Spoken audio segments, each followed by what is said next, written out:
వారికి parents meeting పెట్టి ఖచ్చితంగా వాళ్ళ పేరెంట్స్కి ఒక స్ట్రిక్ట్ ఆర్డర్స్ ఇవ్వండి. ఎవరైతే స్కూల్స్కి 2 వీలర్స్ తీసుకొస్తారో వారికి కొద్దిగా స్ట్రిక్ట్ ఆర్డర్స్ ఇచ్చి పనిష్మెంట్ ఇవ్వబడుతుంది అని ఒక పేరెంట్స్ మీటింగ్ పెట్టి అనౌన్స్ చేయండి. Schools and colleges, both inter colleges and school colleges, ఎవరు కానీ లైసెన్స్ లేకుండా బండి నడపకూడదు. ముఖ్యంగా మైనర్ పిల్లలు, చిన్నపిల్లలకి బైక్స్ ఇవ్వడం ఇలాంటివి ఎంకరేజ్ చేయొద్దు. ఎందుకంటే మన భారతదేశం మొదటి స్థానంలో ఉంది రోడ్ యాక్సిడెంట్ ఫ్యాటలిటీస్లో. ఇవి తగ్గించాలి అంటే ఖచ్చితంగా ప్రతి ఒక్కరూ రూల్స్ పాటించాలి. రూల్స్ పాటిస్తే తప్ప ఇవి మనం మినిమైజ్ చేయలేము. కాబట్టి అందరూ దీనికి సహకరించాలని కోరుకుంటున్నాము. మాసోత్సవాలు జరుపుకుంటున్న కారణంగా ఈ నెల 16వ తేదీ నుంచి వచ్చే నెల ఫిబ్రవరి 15వ తేదీ వరకు ఈ మాసోత్సవాలు జరుగుతున్నవి. అందులో భాగంగా ఈరోజు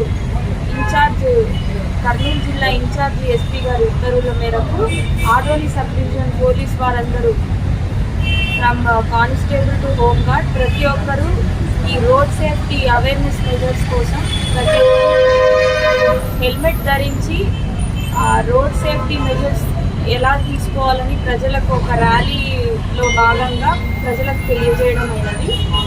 అందువల్ల ఆదోని ప్రజలకు మా నుండి విజ్ఞప్తి ఏమిటంటే ప్రతి ఒక్కరూ ట్రాఫిక్ రూల్స్ అనేది పాటించాలి, హెల్మెట్ ధరించాలి, కార్ నడుపుతున్నప్పుడు వారు సీట్ బెల్ట్ ధరించాలి, ఎక్కడ పడితే అక్కడ మెయిన్ రోడ్లో పార్కింగ్ చేయకూడదు.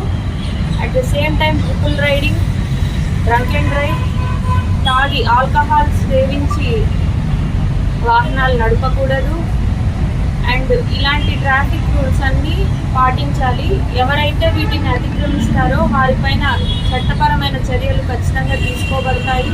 త్వరలోనే ఇక్కడ హెల్మెట్ ధరను కూడా కంపల్సరీ చేస్తాము.